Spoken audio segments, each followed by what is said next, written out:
Shalom, all praises to Yahweh Bashem Yahushai, and double honors to the apostles and the elders of Great Millstone, Bashem Rakak Wadash. My name is Yakalba from Plaintables Camp of Philly. This is Stand Now with Thine Enchantments. That's the scripture I have. But why Esau, the so-called white man, has so much power is because he worships demons, and he's actually receives revelation. They tell him a certain way to do things, and they're successful when they tell him to buy this, control that. All right. You look in the back of the dollar bill. It's a Noet Coeptus. Means I believe it says announcing the birth of the new order of the age. It's going to show it. 13 layers of stones. They say it's supposed to represent 13 colonies, I guess, but I'm sure it means something more deeper than that. Now I heard that this all-seeing eye is really a anus hole. That's where Esau gets his power from. This is why you see them putting more alternative lifestyle people in movies. All right.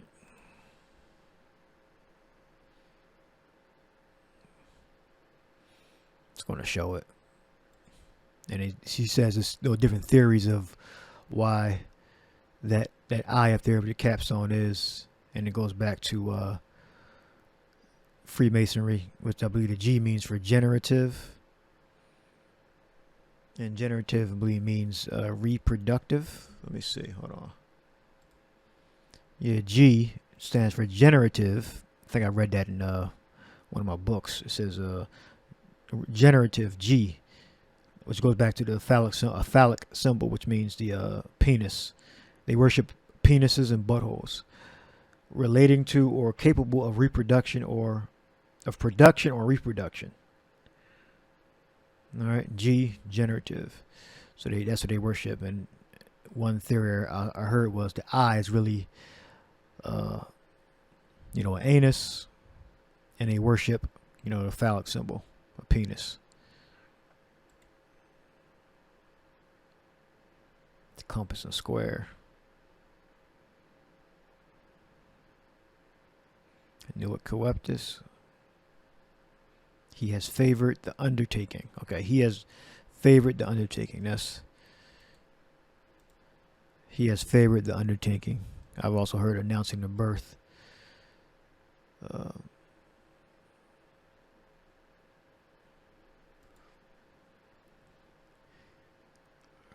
Norvus Ordo Seclorum, the new order of the ages. I just want to pass that real quick. Let's see. Novus Ordo Seclorum. So Novus is new, Ordo is order, and Seclorum is the ages. All right, so they want to establish a new world order, and within that new world order, it's going to be a lot of sodomy and let's say sexual corruption and acceptance. That's how they're bringing in their new system. On top of the implant, which is going to be the new identification for your money. You'll be able to access the chip. Is going to be able to access a database to get so you can have access to purchases. It's going to be like the new dollar bill. It's going to replace this dollar.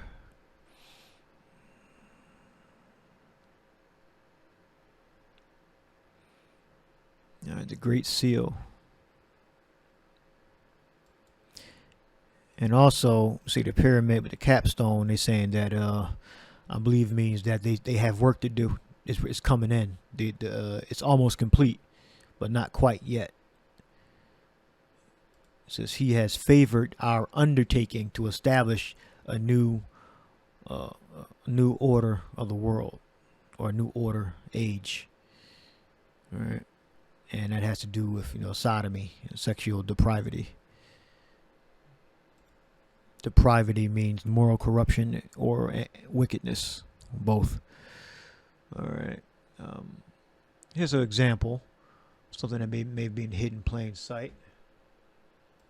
Also heard about Thor's hammer really being a phallic symbol, which is a phallic is penis. All right. So every time, Chris Hemsworth is waving a hammer around, he's really waving around a penis. Now, because they worship the penis. That's what the obelisk is in the Washington Monument, I believe it's called. And they have another one in New York somewhere, or up here in the Northeast somewhere, like Connecticut or Massachusetts. I forget where they actually have an actual obelisk that they actually got from Egypt. I remember the apostles went into it. That's actually representing a penis. They worship penises. All right. That's why this is where they get their power from. Where we got? Because I put in Thor's hammer penis, and there's one of these pages came up. It says the story can also be. I'm still recording.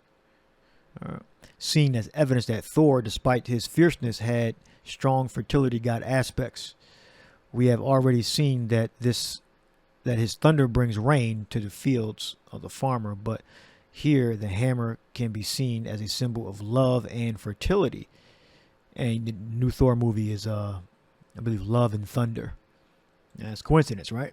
It's coming out in July, I believe. Love and Thunder, Thor, the new movie. I believe it's the 4th installment. But here the hammer can be seen as a symbol of love and fertility. It may have also functioned as a primitive phallic symbol. Phallus for erect penis. All right, and the design of English pendants designed to represent the hammer of Thonor, the Anglo-Saxon version of the god. All right, so we'll hold that there. Then we look up, the history on, Thor. Remember, they get the ideas from movies from the ancients. They go back to the past and they find out stories, and they bring them to, to fruition in their movies. As a result, the gods and goddesses met and hold a thing to discuss and debate the matter. At the thing, the god Heimdall puts forth the suggestion that in place of Freyja, let's say that Thor should be dressed as the bride, complete with jewels, woman's clothing down to his knees, a bridal headdress, and the necklace. All right, Thor rejects the idea. Let's go down. The gods dress Thor as the bride, and Loki states that he will go with Thor as his maid. So they were cross-dressing. So the maid is like the servant of the lady, and I believe that's the depiction of it right there. That's supposed to be Loki, right here. Oh yeah, it says right there. Thor dresses up as a bride, and Loki as the bridesmaid. Yeah, I didn't see that. I didn't notice that. Let me go up here. Let's make it bigger because I know you're probably watching on your phone. All right, that's Thor. So he put fake breasts on, woman's headdress, and Thor, and Loki is the maid. So he dresses as a woman too. So that's what the that's what these people worship, the Illuminati. They worship the penis, and they use these characters to cast spells. I know it's entertaining to us, but they use these characters to cast spells on the masses. You gradually accept people of alternative lifestyles. All right, that's this big ass dude right here. That's Thor. And I think Loki is probably peeking out in the background over here on the right. I'm not sure. All right. This is Isaiah 47:12. It says, "Stand now with thine enchantments, and with the multitude of thy sorceries, wherein thou hast labored from thy youth. If so be thou shalt be able to profit, if so be thou mayest prevail." But that's all Esau has. He has his witchcraft. All right, we look up sorceries. It says multitude of thy sorceries. It's Rob means multitude, great many. All right, sorceries. We got Kashop. I already have it up. Still around, we're recording. Witchcraft, sorcery. So stand down with their sorceries. Okay. Now, when you go into, history, you find out who really controls everything. All right. What does it say? Who controls everything? All right.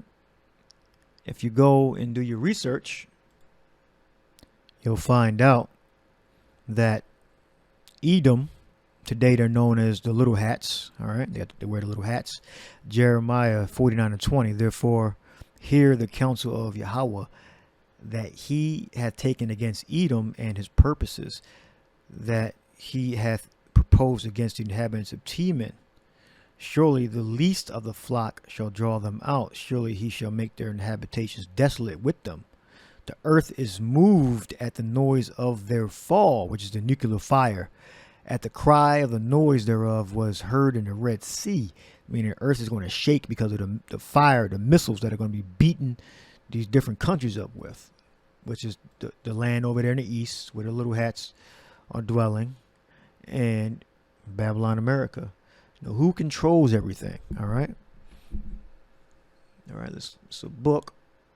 And a man in, I believe, the 20s, if I'm not mistaken. The book is called The International Little Hat. All right. Read a quick paragraph. We'll skim through it. It says, and this chapter is entitled The Little Hat in Character and Business. All right. The reason why we can't get ahead is because the little hat controls everything. It says to make a list of the lines of businesses controlled by the little hats of the United States, we would have to touch most of the vital industries of the country.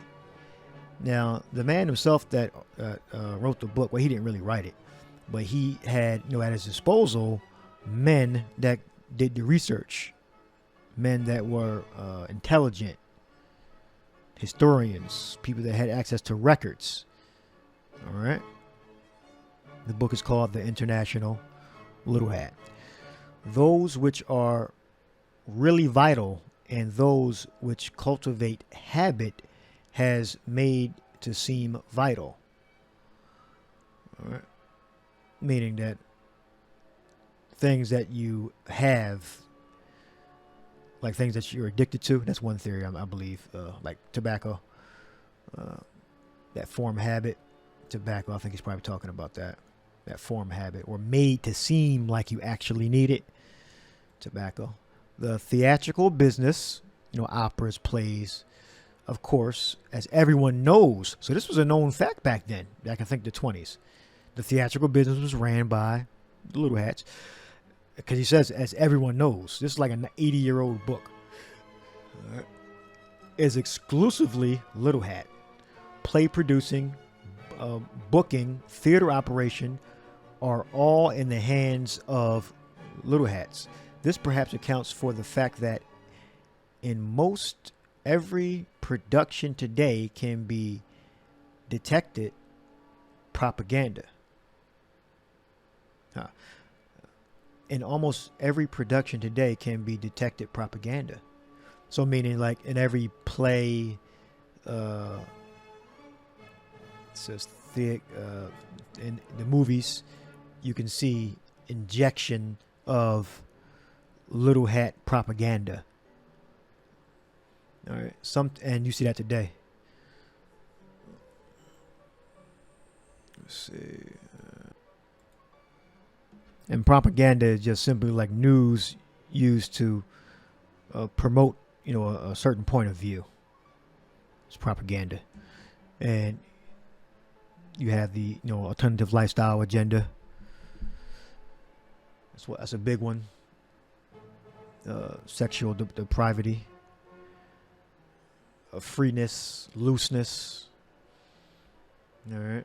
Let's go back to that book. All right. Things that form habit or make you think that you need it, like tobacco. Play production, we said that. Perhaps sometimes, so you can detect propaganda or viewpoints that they're trying to push in their movies. Sometimes glaringly commercial advertisement, which does not originate with playwrights, but with producers. I don't know what he means by that, but these are the things that are under control of the little hats: the motion picture industry, sugar industry, the tobacco industry, 50% or more of the meat packing industry, upward of 60% of the shoemaking industry, men's and women's ready-made clothing, meaning like you just buy at a store. Remember, this is like when the country was like still fresh. So it's worded a little oddly. We wouldn't say that today. We just say clothes stores. Macy's, JCPenney, Steve Madden, Louis Vuitton, all that shit. Most of the musical purveying done in the country. Whoa, okay. Jewelry, grain, most recently cotton, the Colorado smelting industry. This is an old book. I don't even know if it's still smelting going on in Colorado. Magazine authorship, news distribution, the liquor business, the loan business, meaning the banks. All right. Now, this is just a paragraph in like a 200 page book. And this was under the character and business of the little hat. All right. And he calls it the international little hat, the world's foremost problem. This had to be by the grace of Yahweh Bashem Yahushua that this book ever got printed. That's how you know that the Lord really controls the heart of men. And the world's greatest industrialist, he's the one that commissioned this book to be put together. He's known as the world's greatest industrialist. All right, so you should know what I'm talking about. All right, so I'm probably gonna screenshot that and put that as a thumbnail alongside with the pyramid. All right. The earth is moved. Says, behold, this is Jeremiah 49:22. Behold, he shall come up and fly as an eagle and spread his wings over Basra. And at that day shall the heart of the mighty men of Edom be as the heart of a woman in her pangs. All right. So Edom, wherever he dwells, is going to be destroyed. All right. Babylon, America is going to be completely eviscerated. Where the little hats dwell right now, that land is going to be completely eviscerated. All right, because we found out, we know who is the devil according to the Bible. We know who he is. It's not a secret anymore. All right, and we got the Bible, which is the main thing, and you have all this evidence popping up, that further proves the point. Like the book I just got finished reading, and what does it say? Surely the least of the flock shall draw them out. It's Amalek. All right. Amalekites. All right. They wear the little hats. All right. They control all industry. And it's a lot here. All right. It says, let's see. It says,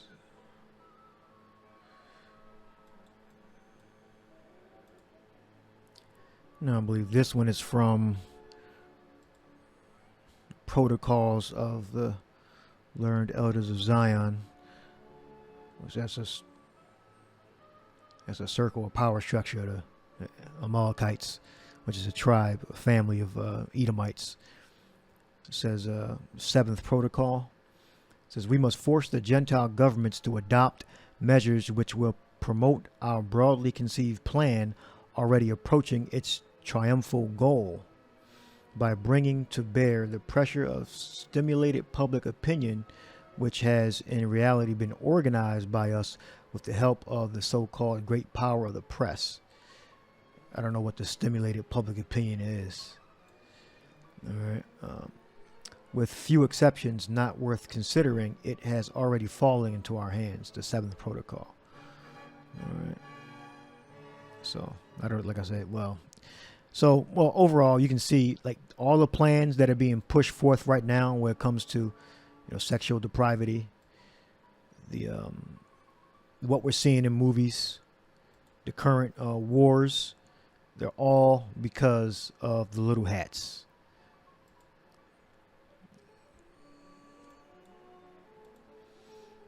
Then we look up Revelation 9 and 20. It says, and the rest of the men which were not killed by these plagues yet repented not of their works of their hands, that they should not worship devils and idols of gold and silver and brass and stone and of wood, which neither can see nor hear nor walk. Neither repented they of their murders, nor of their sorceries, nor of their fornication, nor of their thefts. All right, because they worship the phallic symbols. The only difference is with the Edomites that have the higher power, they actually get responses back from those demons. It says,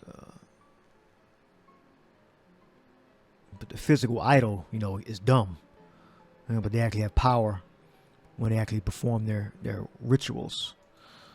All right, and they commit their debaucherous and deprived acts, which they conjure up, sexual magic by using their phallic symbol to go through the eye, all-seeing eye.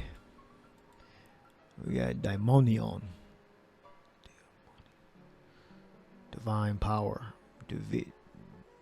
deity, evil spirits, or the messengers and ministers of the devil. All right, and that's the power that they, consort with those spiritual forces. All right, we go to Ephesians. It tells you that. We'll get that.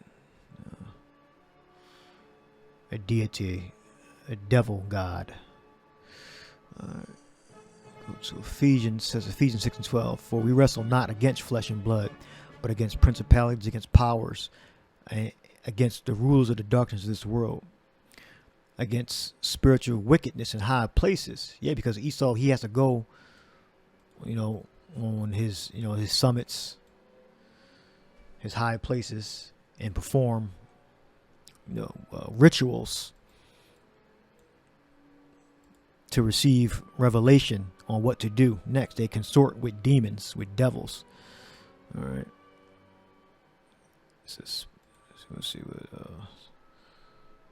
principalities, which means a demon, I believe, but spiritual wickedness, porneia,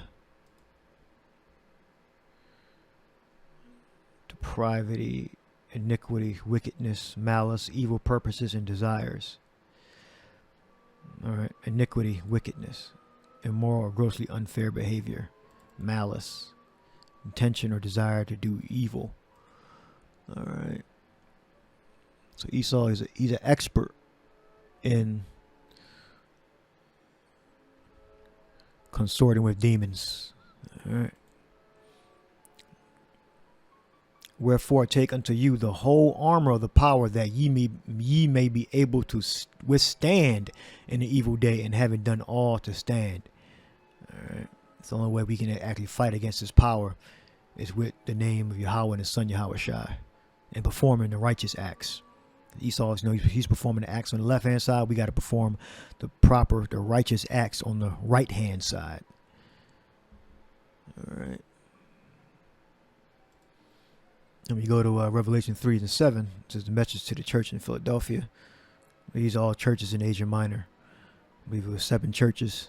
It says, and to the angel of the church in Philadelphia write, these things saith he that is holy. Make sure I'm recording. All right. He that is true, he that hath the key of David, he that openeth and no man shutteth, and shutteth and no man openeth. All right, so when we receive the knowledge, it's because of Yahweh Shai. We got the mercies of David. He's able to open it up to us and to shut it off so no man can receive it. All right, because when all the servants are sealed, it tells you that in Revelation the 7th chapter, I believe. All right, it can't be opened again. You can't be saved after every Israelite is sealed. All right, meaning they received protection from Yahweh Shai, from the angels. All right, I know that works. Behold, I have set, and those are the elect. All right, those are the ones that's going to be a bride adorned for Yahweh Shai. I know that works. Behold, I have set before thee an open door, and no man can shut it. For thou hast a little strength, and hast kept my word, and hast not denied my name. All right. Behold, I will make them the synagogue of Satan, which say they are Jews and are not, but do lie. Behold, I will make them to come to worship before thy feet, and to know that I have loved thee. So you had, within this church, you had Israelites that were posing, that were faking that they were believers. All right. And the Lord said basically He's going to destroy them. All right. He's going to humble them.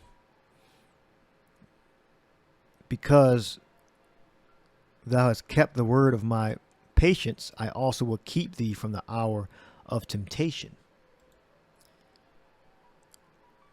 Which, read it again, because thou hast kept the word of my patience, I also will keep thee from the hour of temptation. So you had Israelites that were in this church that were keeping the word, which was taught. All right. And you had Israelites that weren't within the church, which shall come upon all the world to try them that dwell upon the earth. Now, all these people that were in the church in Philadelphia all died. All right. Every single man, woman, and child that was a part of the church in Philadelphia that was in Asia Minor, they all died during that time. All right. But it says that if they will keep the word of his patience, they will be saved. Because thou hast kept the word of my patience, meaning a part in this church that were still believers and that still kept the word, I also will keep thee from the hour of temptation. They never received they never experienced the hour of temptation. The church in Philadelphia, all right, which shall come upon all the world to try them that dwell upon the earth, all right, meaning to test, all right, and that hour of temptation is the time of Jacob's trouble, martial law, and the implementation of the beast mark. Who's looking up? Try.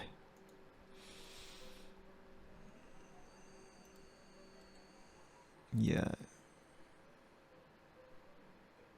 We got Perazzo.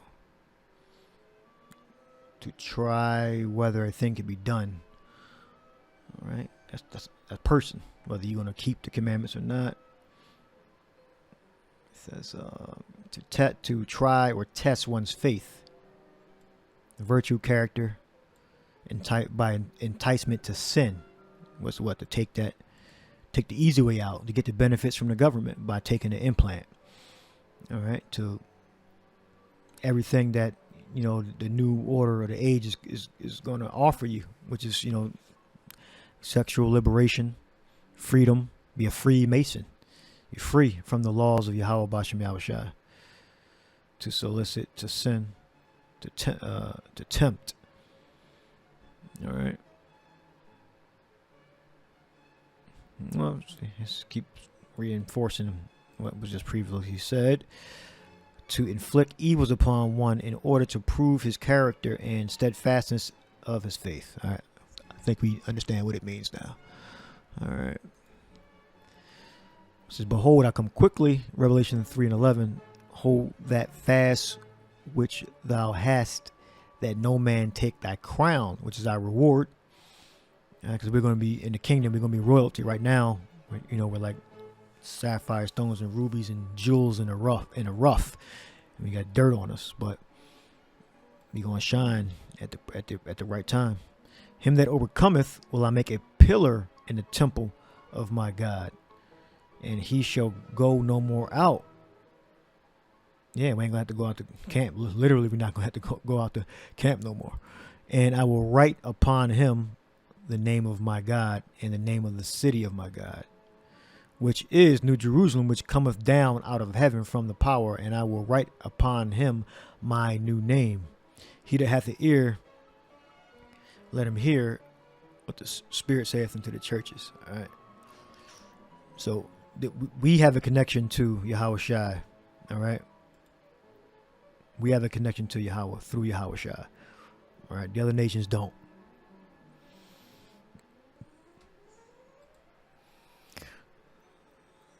So, all right, this is kind of long. It's like 4 minutes. It goes into the I'm not sure if he actually in agreement with it. It's just a theory that we believe that or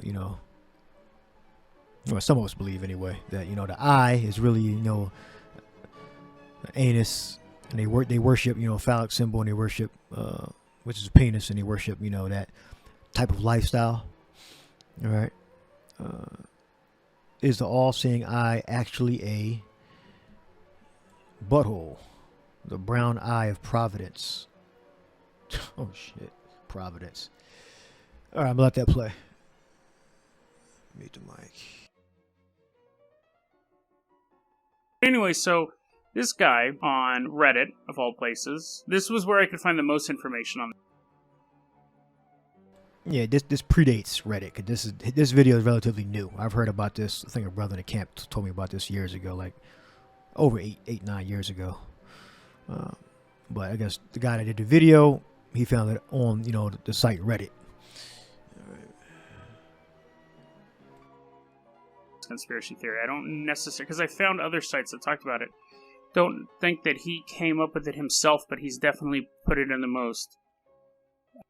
I hate to use. The theory is he first off starts off by saying, why doesn't porn have the same copyright hounds that every other industry has? Like, if I posted a video of Pacific Rim Uprising on YouTube, I'm going to get hit with a DMCA notice. So it's basically a takedown notice saying that I've violated copyright. However, when we look at porn websites, it's all pirated material.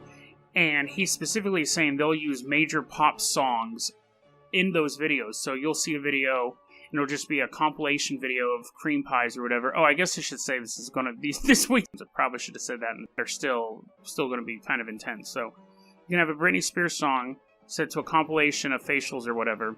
And he's saying, why aren't these videos being taken down by the major companies? And that's a fair point, honestly. It's a fair point. We'll get to that. He then postulates saying that the reason why they don't get taken down by Hollywood is because Hollywood is part of this Illuminati conspiracy to degrade humanity, to make humans feel more isolated from themselves, and to basically make us immoral. He then goes on to say, how come there's a bunch of straight anal porn all of a sudden? Now, if you haven't picked up by now, this guy watches a lot of porn. And I'm not just saying that as some sort of something I've picked out. He actually says that he came to this theory, quoting him.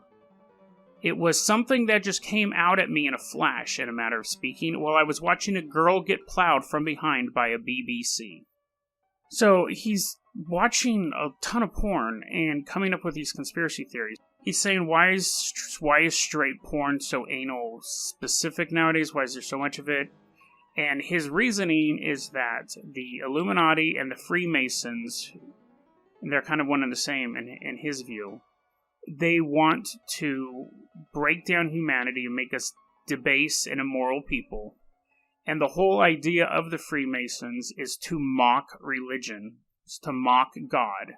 And his kind of overall point is, if the pyramid, if the all-seeing eye is supposed to be a replacement for God, it's supposed to be a parody of religious symbols, then maybe the pyramid is a parody of itself, meaning that it's not a pyramid, it's actually it's the backside of a vagina between the legs with the anus perched atop as the eye of providence. And those are his exact words. So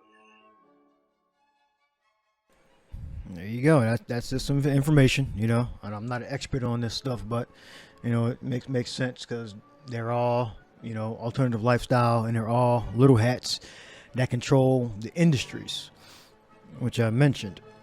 All right, so I think I'll leave that there. I think I made my point.